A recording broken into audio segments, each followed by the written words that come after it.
అదే RTV app వార్తల్ని క్షణాల్లో చదివే అవకాశం ఉంటుంది. ఒక న్యూస్ పేపర్, ఒక టెలివిజన్ ఛానల్ మీ చేతుల్లో ఎప్పుడూ ఉంటాయి. ఏపీలో ఎన్నికలు సమీపిస్తున్న కొద్దీ రాజకీయ సమీకరణాలు సర్వేగంగా మారుతున్నాయి. ముఖ్యంగా కాకినాడ జిల్లా ప్రతిపాడు నియోజకవర్గంలో ప్రధానంగా టీడీపీలో అసమ్మతి శాఖలు అయితే ఎదుర్కొన్నాయని చెప్పాలి. ప్రస్తుతం ఇప్పుడు ఉన్నటువంటి టీడీపీ ఇన్ఛార్జ్ వరుపుల సత్యప్రభకు వ్యతిరేకంగా టీడీపీ నాయకులు ఈరోజు ఆందోళన బాట చేపట్టారు. వాళ్ళంతా కూడా సరైన గుర్తింపు లేదంటూ ఈరోజు రోడ్డెక్కి ఆందోళన చేస్తున్న పరిస్థితి ఉంది. చంద్రబాబు ముద్దు, సత్యప్రభ వద్దంటూ నినాదాలు చేస్తూ రోడ్డెక్కడానికి ప్రధాన కారణాలు ఏంటో మరిన్ని విషయాలు తెలుసుకుందాం. ప్రస్తుతం మనతో మాట్లాడేందుకు అలాగే కాకినాడ పార్లమెంట్ ఇన్ఛార్జ్ ఎవరైతే ఉన్నారో అలాగే అధికార ప్రతినిధి మనతో పైలా బోస్ గారితో మాట్లాడే ప్రయత్నం చేద్దాం. సార్ చెప్పండి, ఎందుకు ఈరోజు రోడ్డు ఎక్కవలసి వచ్చింది? సత్యప్రభ వద్దు, చంద్రబాబు ముద్దని ఎందుకు నినాదం పెట్టుకోవడం జరిగింది?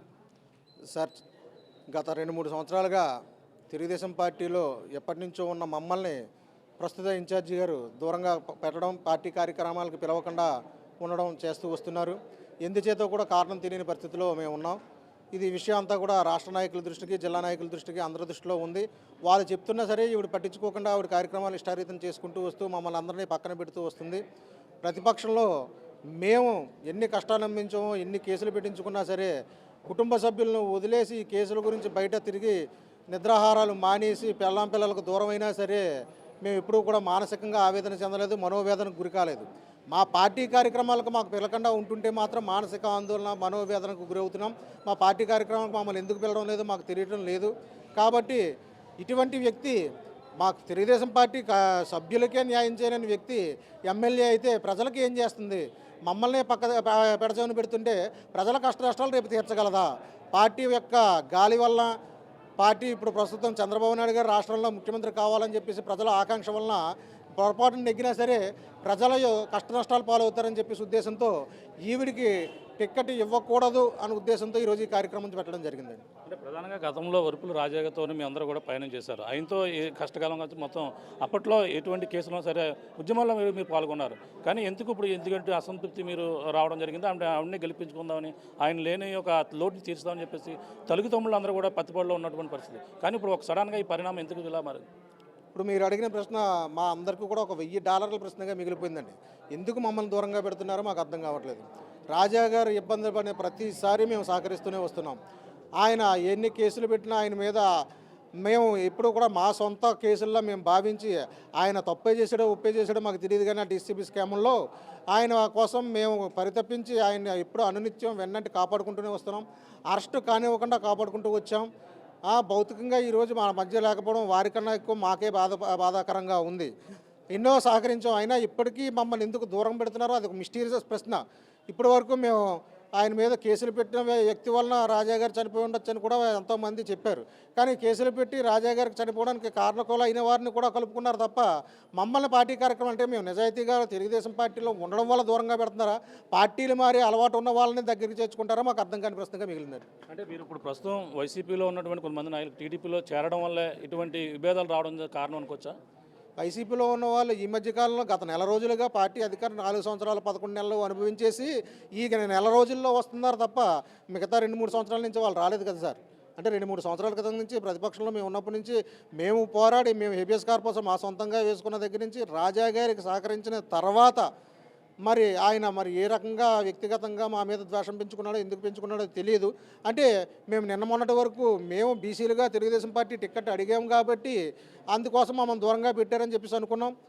దానివల్లే రాజా గారు మానసికంగా వేదన గురయ్యారన్న టైప్లో మమ్మల్ని దూరంగా పెట్టారని చెప్పి భావించాం. కానీ అది కాదు. అంటే రాజా గారు మానసికంగా చనిపోవడానికి, మానసికంగా భౌతికంగా మనకు దూరంగా లేకపోవడానికి ఆయన కేసుల్లో ఇబ్బంది పెట్టిన వారినే కలిపేసుకున్నప్పుడు మనల్ని ఎందుకు కనుకోరు? అంటే దీన్ని మించిన ప్రశ్న ఏదో ఉంది, అది ఏంటో మాకు తెలియడం లేదు.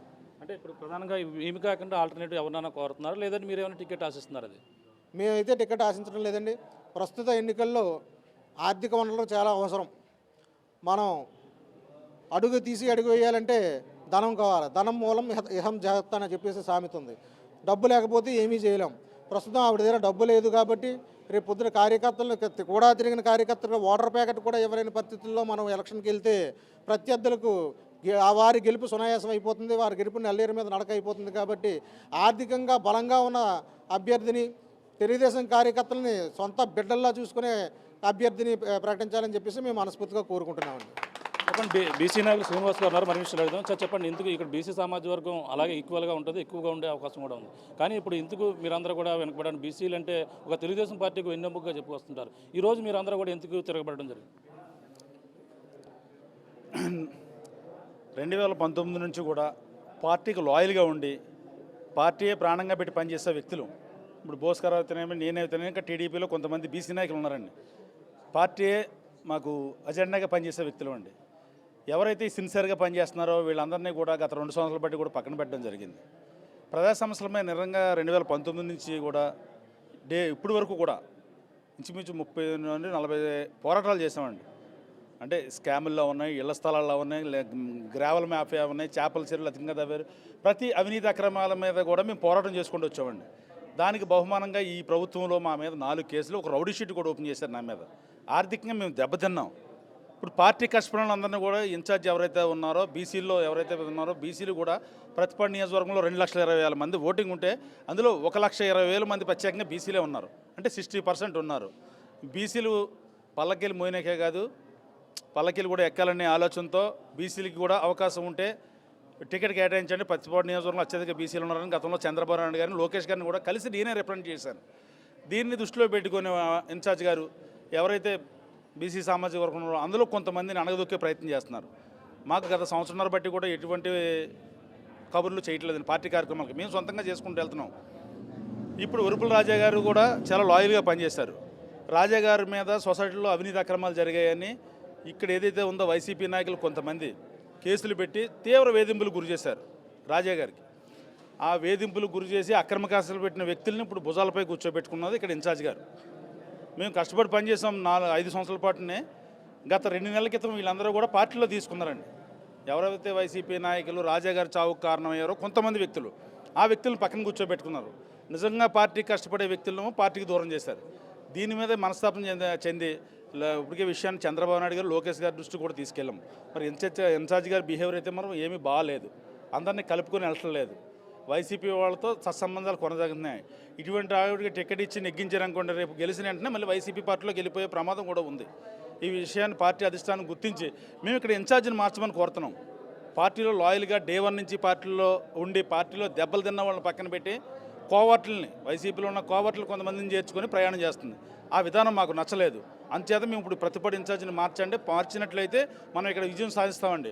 ఇదే ఇన్ఛార్జ్తో ఎన్నికలకు వెళ్ళినట్టయితే పరాభవం తప్పదని ఈ సందర్భంగా తెలియజేసుకుంటున్నాం. ఎలా మీ డిమాండ్ ఏంటి? ఎవరిని కోరుతున్నారు? పోనీ ఆల్టర్నేటివ్ ఎవరు ఉన్నారని మీరు సూచించడం జరిగింది? పలానా వ్యక్తి అంటే లోకల్ అభ్యర్థి, నాన్ లోకల్ అభ్యర్థి వచ్చే అవకాశం ఉంది కదా, లోకల్గానే ఎవరైనా ఉన్నారా? పోనీ రియల్గా చెప్పాలంటే స్వతంత్రం వచ్చిన 76 సంవత్సరాలు పైగా అవుతుంది. అప్పటి నుంచి ఇక్కడ బీసీ సామాజిక వర్గాన్ని ఎవరికి కూడా సీట్లు కేటాయించలేదు. ఇప్పుడు అత్యధిక జనాభా కలిగిన బీసీలకి టికెట్ ఇవ్వమని ఆల్రెడీ లోకేష్ గారికి నేనే స్వయంగా రిప్రజెంట్ చేశాను. ఇప్పుడు బీసీలకి ఇక్కడ టికెట్ కేటాయించినైతే 1,30,000 మంది ఉన్నాం. 2,20,000 ఓటింగ్లో ఓన్లీ 60% బీసీలు ఉన్నారు. బీసీలు ఎవరికైనా బీసీ సమాజం చెందిన వ్యక్తులు నాన్ లోకల్ ఉన్నారు. ఇప్పుడు బోస్ గారు కూడా ఆశించారు. ఇంకా చాలామంది నాయకులు ఉన్నారు, ఇదే కాన్స్టెన్సీ వాళ్ళు ఉన్నారు. వీళ్ళకి ఎవరికైనా టికెట్ కేటాయించినట్లయితే విజయం సునాశనం అవుతుందని చెప్పేసి నా అభిప్రాయం. అది అంచేత చంద్రబాబు నాయుడు గారు, లోకేష్ గారు ఒకసారి పునరాలోచన చేసి ఇక్కడ ఇన్ఛార్జిని మార్చి బీసీలకు అవకాశం కల్పించాలని చెప్పేసి నేను కోరుతా ఉన్నాను. ఇక్కడ జనసేనతో మరి ఏ విధంగా సంబంధాలు ఉన్నాయంటే టీడీపీ కావచ్చు, ఎన్ని కూడా వాళ్ళకు కూడా ఇటువంటి అభిప్రాయం ఉందంటారా? జనసేన పార్టీ వాళ్ళు కూడా ఇప్పుడున్న ఇన్ఛార్జ్తో ఏకీభవించట్లేదండి. వాళ్ళు చాలా ఇబ్బందులు పడుతున్నారు. అంటే ఇక్కడ ఉన్న ఇన్ఛార్జ్కి బిహేవియర్ నచ్చక జనసేన పార్టీ కూడా తెలుగుదేశానికి దూరంగా నడుస్తుందని మనం చెప్పుకోవచ్చు. అది నా ఒక్కడ అభిప్రాయం కదండి. ఇక్కడ జనసేనలో ఉన్న కొంతమంది కూడా కార్యకర్తలు, అభిమానులు కూడా పార్టీకి దూరంగా నడుస్తున్నారు జనసేన వాళ్ళు. అందుచేత ఒకసారి పార్టీ పునరాలోచన చేసి ఇన్ఛార్జ్ బిహేవియర్ బాగోలేదు కాబట్టి మేము టికెట్ మార్చమని కోరుతున్నాం. అంతేగాని వ్యక్తిగతంగా ఆవిడకి మాకు ఎటువంటి ఇబ్బందులు, విభేదాలు కూడా లేవండి. ఆవిడ అందరినీ కలుపుకొని వెళ్ళడంలో విఫలం చెందారు. అందుచేత ఇక్కడ మేము ఇన్ఛార్జిని ఖచ్చితంగా మార్చమని పార్టీ అధినాయకులకి, ఇంకా పార్టీలో ఉన్న ముఖ్య నాయకులు యనమల రామకృష్ణ గారిని, బండారు సత్యనారాయణ ఇలాంటి నాయకులందరినీ కూడా మేము కోరుతూ ఉన్నాం.